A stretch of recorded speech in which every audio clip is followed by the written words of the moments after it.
Oh, wait, one thing. Can I float up and knock on Caleb's door? Sure. Yeah. Could you cast tongues on me? I mean, you know, the spell where you can make me understand languages or whatever. Yeah, I could do that. I just want to read the book, Caleb. You want to read it yourself? Well, I mean... Read it to you if you want. Okay, it could take a while. Well, are we talking about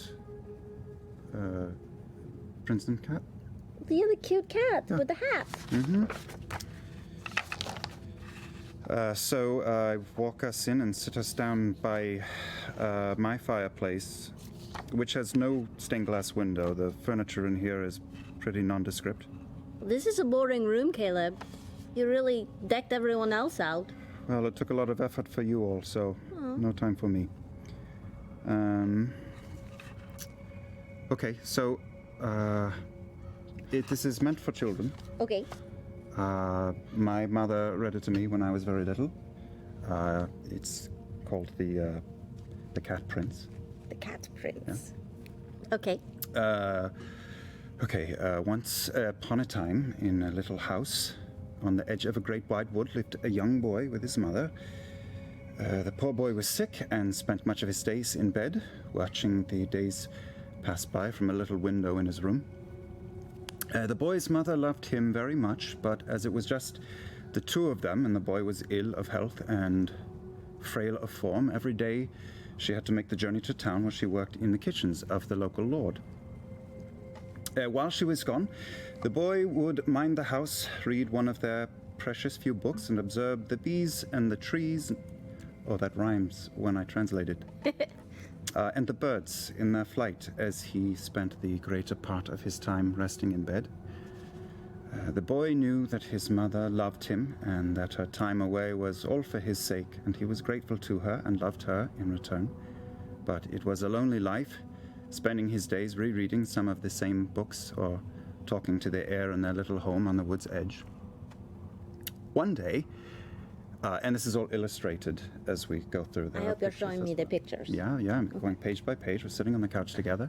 As the boy sat in bed looking out at the fields that lay between his home and the woods, he noticed a cat making its way out of the forest. It's been a long time since I read this. It was not long before the boy realized this cat clearly making its way toward his home was no ordinary cat, for upon his head he wore a little top hat. And if that were not strange enough on its own, as the cat pattered up beneath the boy's window, he stood, doffed his cap, took a bow, and said, "Greetings, young master. You look as if you could use a bit of dancing." The boy, stunned by these words from the dapper little cat, could scarcely find his voice. "Oh, no, sir," said the boy. "I don't know how to dance, nor am I made for it." "Nonsense," said the cat. "Why, anyone can dance if only they look to. Come out of doors and let me show you." And as he spoke, the cat donned his hat and began to turn in circles and dance. And he's dancing on the page. The boy was curious, but said, "Good Sir Cat, I am afraid I am ill. My lungs are too weak and my bones are too frail." "Oh, maybe they are and maybe they aren't," the cat replied. "But either way, you do not want to languish one more day in bed watching the world go by, do you? Come, take a walk with me through the fields, and I will show you how to dance." Overcoming his doubts, the boy managed to climb down from his window and walk a few steps closer. This was no ordinary cat and no ordinary day. And though he felt unsure, his heart did leap a little, and he began to follow the marvelous little cat through the grass, slowly at first, but with more vigor as they crossed the fields. And eventually, he found himself stepping under the shade of the woods for the first time in a great many years. All the while, the cat frolicked and capered as they wound their way deeper into the wood, and eventually the boy found himself stepping into a ring of trees. The cat whirling about, his hat in hand, the furry little dancer twirled around the boy, laughing and calling while the boy watched, his mouth agape. And then, quick as a flash, the cat brought his top hat down right atop the boy's head, who was very suddenly plunged into darkness. This is going to be a sad story, Caleb. Then I turn the page. But only a moment, because all about him, shining in the dark, he saw the glow of hundreds of eyes. Feline eyes glimmering in the dark. Suddenly, about him, lanterns flared to life, and the boy saw he was no longer in a wood at all. Here, he saw a grand ballroom festively decorated and filled to the brim with cats. Big cats, small ones, old cats, young ones, cats of every breed and color, and in the center of the great hall, upon a stage, stood the boy's feline guide. Only now he was dressed in very fine robes, and upon his head sat a thin golden crown of wrought golden leaves. He's a prince. Which is illustrated right there. Beautiful little cat. Well-worn pages. The boy stood in wonder and amazement as the great host of cats bowed to their prince and then in turn bowed to him. "The world of men is heavy and hard," the princely cat proclaimed. "But here across the vale we move with lighter step. Dance with us, child, and forget your troubles for a spell." All at once, scores of cats closed in around the boy, purring and turning about his legs as thick as the sea. And as they moved, so too did the boy's feet.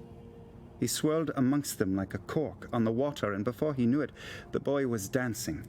Dancing and dancing as he never imagined he could. And his breath, much to his surprise, was hearty and hale. He found he no longer felt ill in the least. Hours passed, and he and all the cats danced without end, and the Prince of Cats more than all of them. After a long while, the boy suddenly remembered his mother, and immediately feared she would worry. He stopped in the middle of the great hall and called out to the Prince of Cats, "Forgive me, Sir Cat, but I can no longer stay. My mother will worry. I have to return." All the cats parted before him, and the prince approached the boy. "Are you sure, boy? You could stay and dance with us for as long as you wish, forever and ever and ever." "I cannot," the boy replied. "My mother has only me, and I would not leave her alone. Forgive me." The Prince of Cats looked on the boy with a sympathetic eye. "Not at all, young one. Fear not a whit. You do your mother credit." And with that, the Prince of Cats stepped closer. "Do not look so crestfallen. Take our cat's grace with you. You can always dance if the will is there." And from behind his back, he brought out his top hat again and pulled it over the boy's eyes, and once again, all was dark. Sometime later, the boy stirred, and his eyes fluttered open. He looked about and discovered he had been asleep in the wood, and the sun now dappled his face through the trees. Next, he noticed a threadbare, patched top hat lying in the soft grass beside him. He gingerly picked it up and stood within the same circle of trees. As he did so, he took a deep breath and smelled the earth and the forest, and as he did, he realized his breath was strong and his legs hardy. "Danke," he said, as he looked down at the hat in his hands. And placing it upon his head, he smiled, kicked up his heels, and quietly started to dance his way all the way back home. The end. That was a happy story, Caleb. That's why my mother read it to me.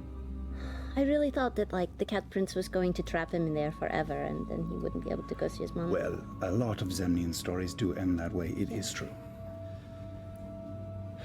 The cat prince wound. kind of reminds me of the traveler. It's true, isn't it? Yeah. Wow. A little dicey, but very likable. Good in the end, you know? Yeah. That was a really good story. I'm happy that I could share it with you. Me too. Thank you. Can I have it back? Oh, yeah, it is your copy. It will vanish when you leave here, though, but it is yours. Thank you.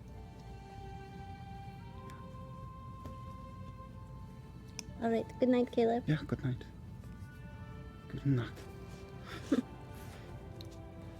You wrote that whole fucking book? Some Zemnian wrote. All right. Good night. You have to tell the story to Ford, and then he has to tell it. And I tell it to Ford, the Prince of Cats murders the boy and all the cats. They went to like some cat rave. Is that a real story? I know, right? Nobody asked me to read them the transmutation book. Nobody. Is that a real story, or did you write You that? really write that? I wrote it today.